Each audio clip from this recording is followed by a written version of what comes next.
Aujourd'hui, on va découvrir le métier de cinéaste avec Mélanie Saint-Germain. Puis là, il faut que je teste la caméra avant de partir. Puis là, ça n'a pas l'air de fonctionner. Je sais pas trop ce qui manque, là. T'as-tu pensé de mettre une carte? Ouais, je pense qu'il manque une carte. Ben, hey, on va laisser ça à Mélanie, puis on va aller la voir, hein?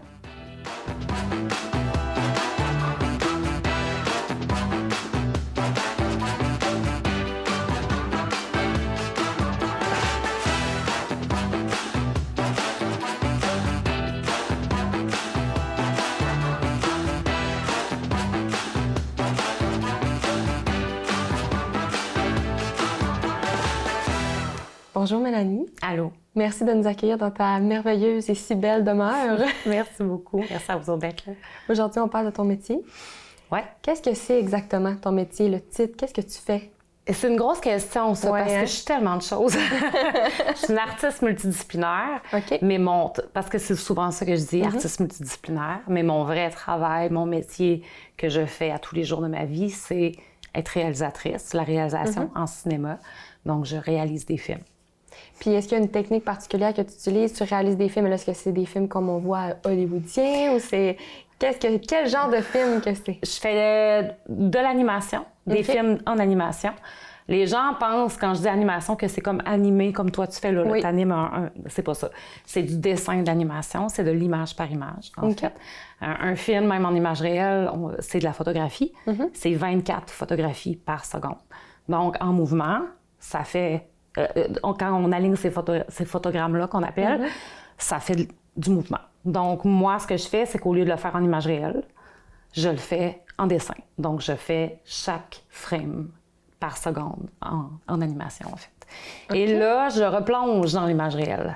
Donc, cette année, j'ai fait un documentaire, je suis en train de travailler dessus, un documentaire qui est en image réelle et en animation. Puis quand tu dis qu'il est dans les deux, comment que ça fonctionne?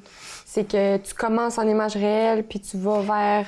Ça s'apprêtait super bien de mettre le sujet principal en image réelle et les réflexions du personnage principal, son introspection, ses réflexions, tout ça, en animation. Fait que c'était super le fun de faire un parallèle entre la réalité, ce qui se passe dans sa tête, on revient à la réalité, on retourne dans sa tête. Wow. Fait que de mélanger comme ça mon médium de prédilection, qui est l'animation, et un retour dans l'image réelle où on a vraiment une vérité. Ça, quand tu réfléchis à un film, être réalisateur, réalisatrice, en fait, moi, mon travail, quand j'ai une idée, moi, j'écris mes propres scénarios. Il y a des réalisateurs qui vont prendre le scénario de quelqu'un, qui vont le réaliser. Si on a un scénario de 10 réalisateurs, on a 10 films totalement différents. Chaque tête de chaque personne est différente. Moi, j'écris mes scénarios, ce qui veut dire que de l'idéation au tournage, par exemple, j'écris mon film.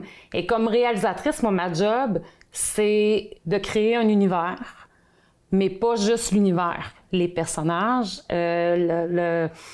en dessin, par exemple, quelle couleur je vais utiliser, quel style de dessin je vais utiliser, l'image réelle, dans ce cas-là, c'est où est-ce que je vais tourner, ça va être quoi la colo, ça va être quoi le rythme de montage. La réalisation, c'est large, fait qu'il faut tout que je réfléchisse. Quand vous écoutez un film, là, il n'y a rien d'innocent, tout est réfléchi. Moi, dans mon cas, ma grosse job de réalisation, c'est mon dessin.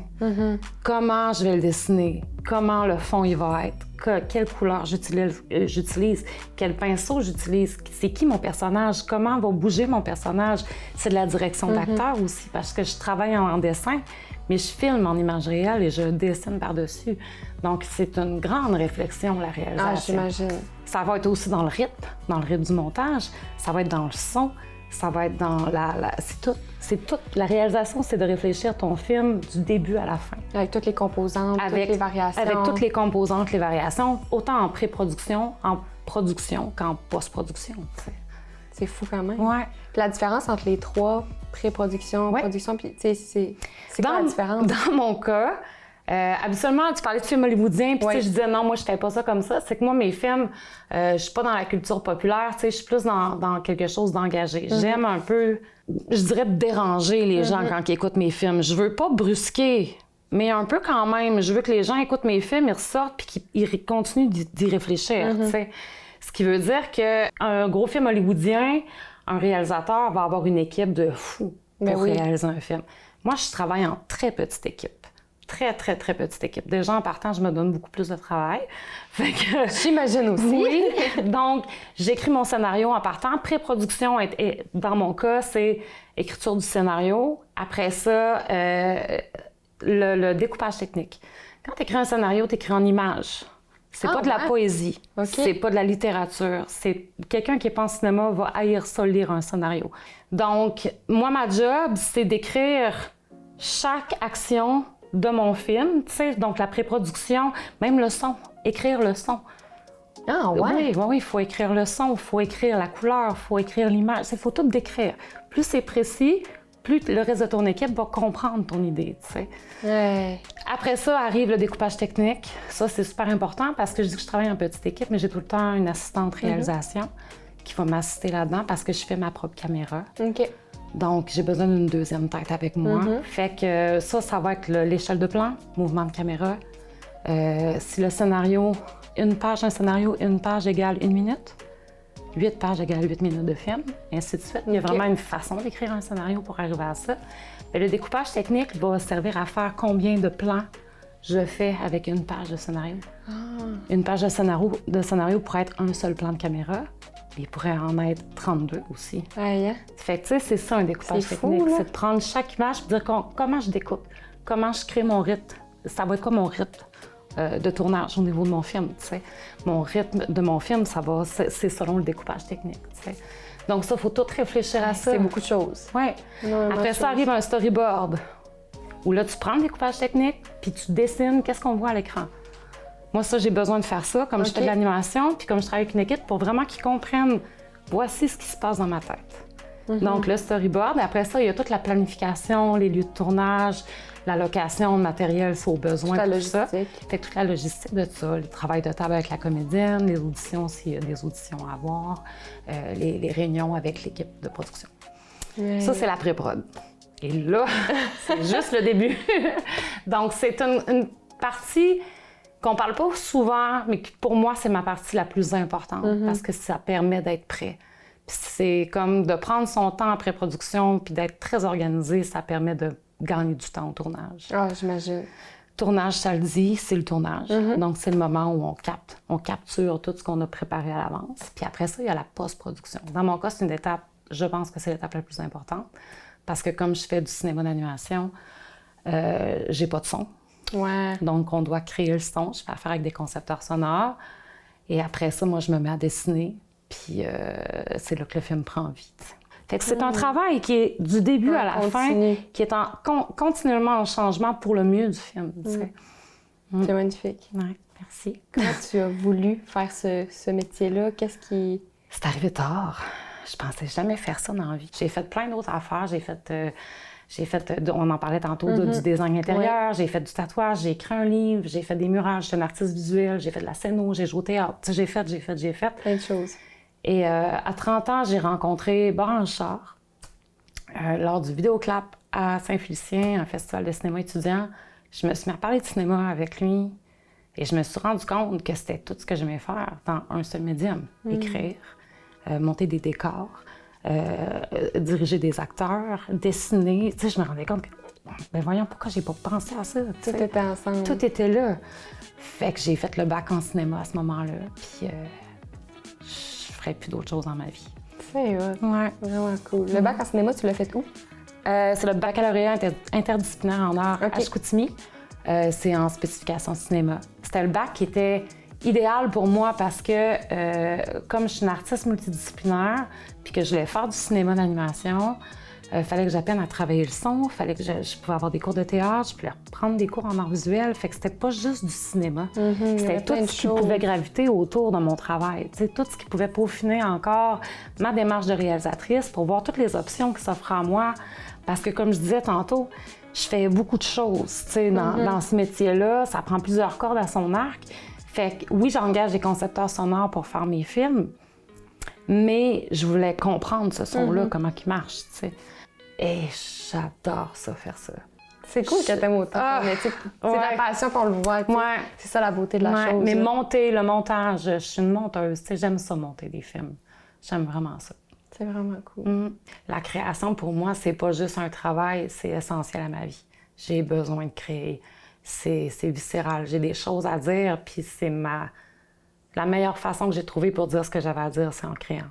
C'est pas... c'est magnifique. Tu vois tous ces murs, c'est tout ça, c'est des Mais matins. oui. C'est des matins que je me lève puis que je fais « Oh, faut que je peinture! » Puis je sais pas pourquoi. C'est juste comme une... Faut que je peinture. Puis j'en fais pas souvent, mais quand ça pogne, je mets ça de côté puis je décide, je fais une autre création ailleurs avec un autre médium, tu sais. C'est magnifique que tu vives comme ça de ton instinct. C'est rare les gens qui sont proches de leur instinct. Mais c'est audacieux quand même, tu sais, parce que c'est pas une vie que tout le monde pourra avoir, parce qu'on est tellement dépendant des bourses, du financement, puis tout ça. Mais... Tu parles des subventions. Qu'est-ce que c'est la réalité des subventions dans le monde du cinéma, d'être réalisatrice? Tu sais, on va parler quand même. Moi, je parle de mon métier, puis tu sais, je suis pas complètement à l'affût de tout ce qui se fait au niveau du cinéma, tu sais. Mais moi, ce que j'utilise, tu sais, moi, c'est beaucoup le Conseil des arts et des lettres du Québec, le Conseil des arts du Canada, mais il y en a plein d'autres. C'est pas vrai. J'ai aussi la bande Son Image à Chicoutimi sont merveilleux, ils octroient des bourses de création, des bourses de production, des bourses. C'est mon diffuseur pour mon premier film, Elle, tu sais. Fait que, tu sais, il y a des partenaires comme ça qu'il faut aller chercher parce que c'est impossible de faire... C'est du travail de longue haleine. Mais en général, moi, ce que je trouve important... Quand j'engage des personnes pour m'aider à travailler sur mon film, je veux les rémunérer. C'est déjà difficile de vivre de son art en région. C'est pas vrai que pour les artistes en région, c'est facile de vivre de son art. Faut être débrouillard, faut arrêter aussi de dire « Hey, viens travailler pour moi comme artiste, je vais te donner de la visibilité. » Bien, la visibilité, ça paye pas ton hypothèque. Non, ben non, vraiment. C'est pas vrai que ça te donne de la visibilité tant que ça, tu sais. Parce que ta visibilité, tu vas la chercher ailleurs. Faut être patient. Faut faire des demandes de financement. Faut attendre quasiment 3-4 mois avant d'avoir une réponse. Aussi long quand même. Ah oui. C'est pas n'importe qui. Il faut que tu travailles fort. C'est pas vrai que comme artiste, tu peux, je vais utiliser une expression très québécoise, tu peux te pogner le beigne pour avoir des subventions. Ouais. C'est pas vrai. C'est beaucoup de travail. C'est très anxiogène, puis c'est pas évident. T'sais. C'est la réalité que tous les artistes vivent, autant en région ici qu'ailleurs, j'imagine. Absolument. Je veux dire, que ce soit à Montréal, que ce soit n'importe où, c'est très, très anxiogène de vivre de son art, en fait. Il faut être fait pour ça. Je veux dire, les musiciens, que ce soit en musique, en art visuel, dans tous les médiums possibles, on est dépendant de ça. Parce que sinon, oui, on peut se trouver un mécène qui va nous financer. Mais présentez-moi-les, puis ça presse, là, parce que là, je le connais pas, là. Mais c'est ça, c'est un milieu très anxiogène. Et le pourcentage, il n'y a pas beaucoup de sous qui vont aux artistes. C'est quand même pas, c'est pas la grosse affaire. Fait que, tu sais, faut se tenir les coudes aussi comme artiste. Puis il y a des développements aussi qui se passent là, en région là, par rapport à ça, des gens qui veulent de plus en plus qu'il y ait de l'art chez nous. Puis ça, on sent cet amour-là de la part de la communauté qu'avec la nouvelle politique culturelle, puis tout ça, on fait « Ah, mon Dieu, OK, on commence à sentir qu'on est de l'importance. » Oui. C'est ça. Ouais. Malgré cette petite difficulté-là que ça apporte, qu'est-ce que ça représente pour toi de pouvoir exercer ton métier d'artiste en région, dans une région comme la nôtre et non devoir aller à Québec ou à Montréal? J'ai jamais été aussi fière de dire que je vis très bien de mon art chez moi. T'sais. Quand tu es artiste en région, t'as pas le choix d'avoir plein de cordes à ton arc. Puis les gens sont généreux, les gens sont ouverts, les gens veulent que ce soit dynamique chez nous. Puis ce qui est beau en région aussi, c'est que tout est à construire. Ben oui, tellement. Tout est à construire. Puis les gens, c'est comme, hey, voulez-vous avoir de l'art? Ben oui, amenez-en, tu sais. C'est comme c'est le fun, tu sais. On peut. Tout est à construire. Fait que oui, j'ai tout le temps eu cet espoir-là que c'était possible de dire, hey, on tend des perches puis on l'essaye, tu sais. C'est ça. Vraiment. Là, j'aimerais vraiment savoir concrètement ton métier. Ben oui. Je trouverais ça intéressant qu'on s'y rende. Ben écoute, on n'aura pas grand chemin à faire, c'est ici. Oui. On va s'y rendre assez rapidement. Mais je vais te faire essayer, en fait. Je vais te mettre en scène comme réalisatrice. OK. Puis tu vas te dessiner. Parfait, c'est bon. C'est bon? J'ai hâte de faire ça. Ça va marcher. Cool.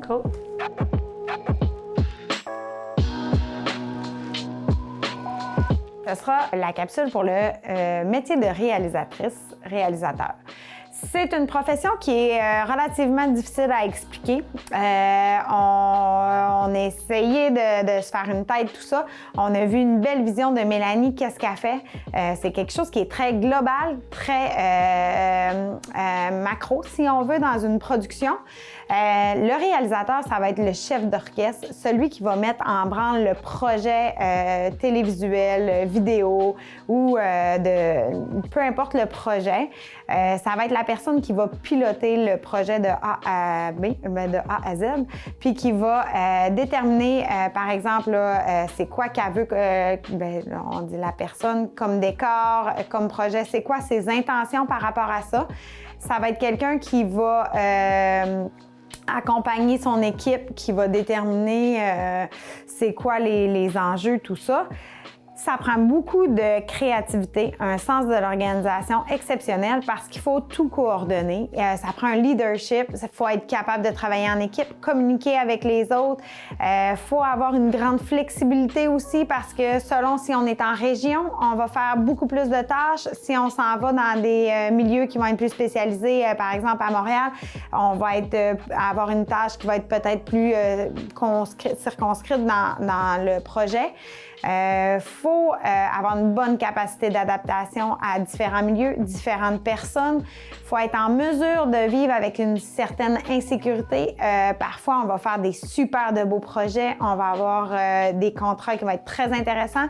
Des fois, on va avoir des projets qui vont peut-être un peu moins nous intéresser, mais qui nous permettent de bien vivre. C'est un milieu qui est avec l'offre et la demande. Donc, il faut vraiment être capable de s'adapter à ça. C'est un milieu où que les possibilités sont énormes, qui est très stimulant, très intéressant. On se maintient dans l'action, dans l'actualité. Pour accéder à ce genre de profession-là, on peut faire la formation au cégep. On peut penser à Arts et technologies des médias qui va être offerte à Jonquière, mais on peut aussi passer par un parcours en arts et communication, par exemple au cégep de Saint-Félicien, qui peuvent nous permettre de toucher à tout ça un petit peu. C'est une espèce d'initiation qui te permet de voir si c'est quelque chose qui t'intéresse puis que tu pourrais te diriger après ça à l'université ou aller faire la technique en ATM parce qu'on peut prendre un parcours de préuniversitaire et ensuite se diriger dans un programme technique. C'est très possible. Les perspectives d'emploi sont bonnes, mais il faut comprendre que c'est un marché en mouvance continuellement avec tout ce qui sort de technologie. On disait au début, il faut être capable de s'adapter, mais le marché s'adapte aussi. Il faut être capable aussi de vivre à contrat comme pigiste. C'est fascinant, les possibilités qu'on peut faire avec ça. C'est vraiment intéressant. Donc, si c'est quelque chose qui peut te parler, tu peux te diriger, regarder tout ce qui existe au niveau du théâtre, t'informer de tout ce qui peut toucher à ces arts-là. Ça peut t'appeler pour ta future carrière.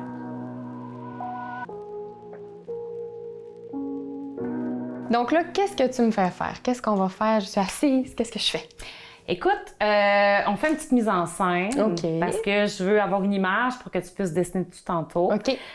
Donc, je vais te diriger un petit peu. Écoute, c'est pas la grosse affaire, on va se le dire, c'est très, très synthétisé. Mais je vais faire un peu de direction d'acteur. OK. Je vais capter un 10 secondes. Après ça, on va couper. Fait qu'on va faire une petite ambiance plateau. Parfait. À nous deux seuls. Parfait, je suis prête. C'est bon. Oui. T'es cadré à peu près comme ça ici. OK, c'est ton cadre. Parfait, c'est bon. Ton verre d'eau est là. Oui. Tu pourrais regarder un peu au loin là-bas. OK. Réfléchir, un peu pensive. OK. Puis au moment où tu vas prendre une grande respiration, tu vas te tourner vers là, tu vas prendre ton verre d'eau, tu vas prendre une gorgée. OK. C'est une grosse scène, hein? Parfait. Le jeu de ta vie. Parfait, le jeu de ma vie. J'ai fait beaucoup de théâtre en plus quand j'étais jeune. Bon, ben OK, c'est bon. je suis prête. Fait que moi, je m'occupe de mon cadrage ici. Fait que tu te mets dans ton personnage, je te trouve droite un peu. OK. Tu veux que je sois plus naturelle? Je suis plus en mode... T'es plus en mode, genre, t'es bien, t'es très confortable, t'es très relax. Je peux-tu m'accoter? T'as pas, on dirait, je sais pas comment. Appuie-toi sur la table, voir. Ça, c'est très beau. Donc, t'es prête? Oui, je suis prête. Puis je veux que les mouvements soient très lents. OK. Très, très lents. T'es très bien. Je suis en mode... Parfait. Okay. Donc, dans 3, 2, 1, action. Donc là, on est rendu à la partie que tu as pris des images de moi. Qu'est-ce qui se passe? Qu'est-ce qu'on fait à cette étape-là?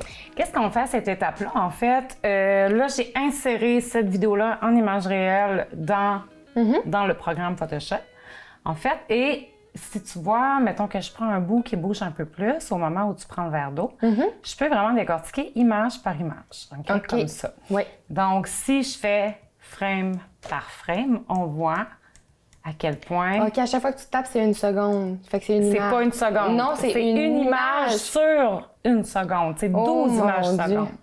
Fait que moi, quand je dessine, là, je fais une main, je fais une autre main, je fais une autre. Fait que c'est comme ça, ma vie. Ah, OK. Fait que c'est les étapes de tout. Tu vas faire les étapes de la main tout au long.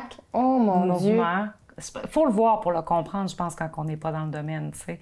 Fait que moi, je vais dessiner, dans le fond, par exemple, le bras comme ça. Puis là, moi, je peux créer de la magie, je peux faire ce que je veux, mais je vais le faire pendant chaque seconde.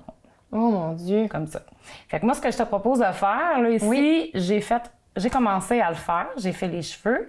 Puis tu vas voir, ça, mettons, après, je rajoute un fond blanc, j'ai le dessin qui apparaît. Tu comprends? Wow! Fait que là, on va y aller au plus simple. Je veux juste que tu essayes de dessiner, juste pour voir comment ça file, le dessin. Parfait. Tu peux grossir aussi l'image si tu veux. Parfait. Donc, tu fais même les détails du visage et tout ça, là. Veux-tu que je le fasse pour te le montrer? Oui, le visage, fais-le pour... OK. Donc, là, mon crayon est quand même assez gros. Fait que là, je vais rapetisser mon crayon pour aller faire les détails du visage parce qu'ils sont plus petits. Donc, je vais aller faire la bouche. Le nez. Là, je vais très rapidement, naturellement. Donc, on a les yeux comme ça. Puis, tu sais, comme chaque film peut être dessiné différemment. Si je voulais faire autre chose, je pourrais le faire différemment, naturellement. Avec un autre style de... Avec un autre style. Peut-être exagérer les traits, des choses comme ça, par exemple. Je pourrais décider, par exemple... comme là, par exemple, je sais pas, je pourrais décider de dire, OK, je veux quelque chose de plus gribouillé. Donc, j'arrive, là, c'est très, très propre comme dessin, tu sais. Fait que je pourrais dire, OK, je vais venir faire des lignes comme ça. Puis là, elle est un peu fâchée, fait qu'elle pense à des affaires. Puis là, chaque ligne devient comme plus... Puis après ça, ce que je fais, c'est que je pourrais venir comme ça ici, puis dire, finalement, j'aime pas le fond blanc. Je vais venir faire le fond noir, mais seulement où sa tête, ça va rester blanc comme ça. Donc là, tu te retrouves dans quelque chose de très, très noir profond, plus pensif, C'est pour ça que je dis que la pré-production permet de vraiment réfléchir ton projet. Fait que, tu sais, déjà là, on a un style qui est différent. Fait que la réalisation, ça permet vraiment de dire où est-ce que je veux aller, comment je veux, de quelle façon je veux m'exprimer, qu'est-ce que je veux faire, parce qu'en partant, chaque détail va changer, va apporter quelque chose, va changer le message que tu veux donner, va complètement créer une autre façon d'interpréter pour le spectateur. Fait que là, c'est à toi de décider comment tu veux t'exprimer par rapport à ton film. Fait que la réalisation, elle continue jusque-là. À ce moment-là. C'est vraiment... Veux-tu essayer de faire un frame? Oui. Je te laisse ma place. OK, cool. On échange. On échange. Puis là, il faut que tu mettes ce fameux gant-là. OK, pour que ça glisse. Il est terrible, OK? Il en a vu des films, lui-là, il est magané. Je suis pas capable de le changer. Je devrais, mais écoute. J'adore. Un petit gant magique. Un petit gant magique bien magané. Je vais t'amener sur le frame suivant. OK. Puis là, je peux glisser, puis ça fera pas. Tu sais, je peux. Exactement. Ma main. Puis, qu'est-ce que tu irais dessiner, là, mettons? Je commencerai par le bras, je pense. Bon, fait que je vais. Tu peux vraiment venir travailler ici. Tu peux le grossir un peu. Je vais te le grossir un petit peu. Fait que, vas-y. OK. Moi, en plus, que c'est le dessin, ça n'a jamais été... Ah, regarde, tu vois, c'est blanc. Tu veux-tu l'avoir noir? Non, blanc, on continue blanc. Bon.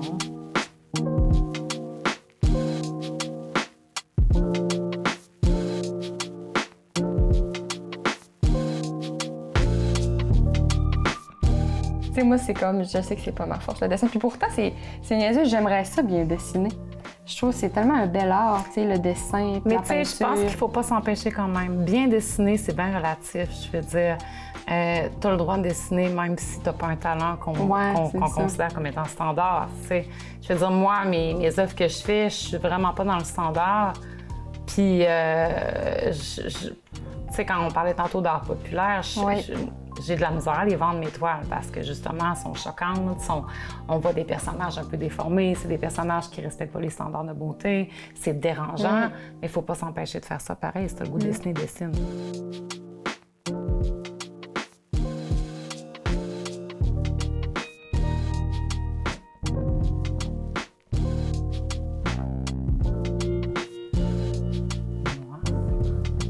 Et ça va apparaître.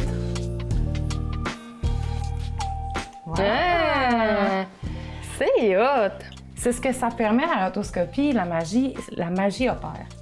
Et comme tête de réal, toi, tu as décidé de le faire comme ça, ben moi, je le fais différemment. Puis c'est ça qui est beau. Il y a des réalisateurs qui sont reconnus par leur signature, puis c'est ça qui est beau. Puis moi, c'est ça que j'essaie de faire. Je pense que j'ai une signature aussi, puis tu en aurais une, clairement. Si tu dessinais plus. Oui, je dessine plus. Dessine donc. Je pense que je ferais Laisse-toi dessiner aller. plus. Tellement. Ça fait du bien. Ouais. Merci tellement Ben, ça de fait m'avoir plaisir. fait plonger dans ton univers. C'était fantastique. Ben là, écoute, Vraiment. ça fait plaisir. L'épisode d'aujourd'hui m'a vraiment fait réaliser que peu importe l'âge qu'on a, le métier qu'on veut faire et la région dans laquelle on demeure, il faut vraiment suivre ses rêves. Le parcours de Mélanie était vraiment inspirant, puis j'ai vraiment adoré en apprendre plus sur ce beau métier. Mais là, maintenant, tout le monde est parti, fait que c'est moi qui ramasse. Mais je pense bien, hein? On va ramasser. Faut que je le dévisse? Je pense qu'il faut que je le dévisse. OK. Bon, ben, à bientôt.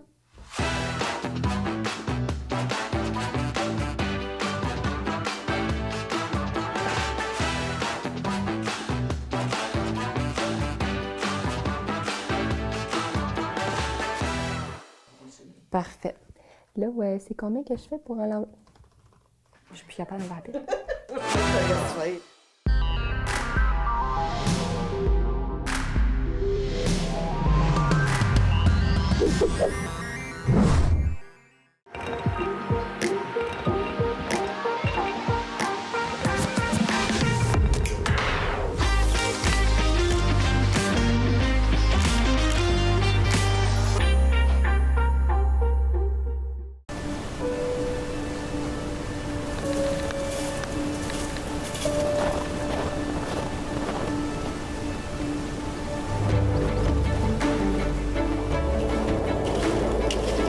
Ça paraît pas, hein?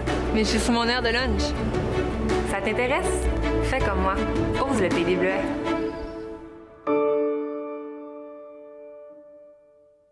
Place aux jeunes, c'est probablement la solution à ton problème de main-d'œuvre. La mission de Place aux jeunes, c'est de mettre en contact des entreprises des régions avec des professionnels diplômés et qualifiés entre 18 et 35 ans. Les chances sont très élevées pour qu'ils trouvent le candidat parfait pour ton entreprise. C'est pas mal le tour. Sans frais, j'ai-tu dit? C'est sans frais!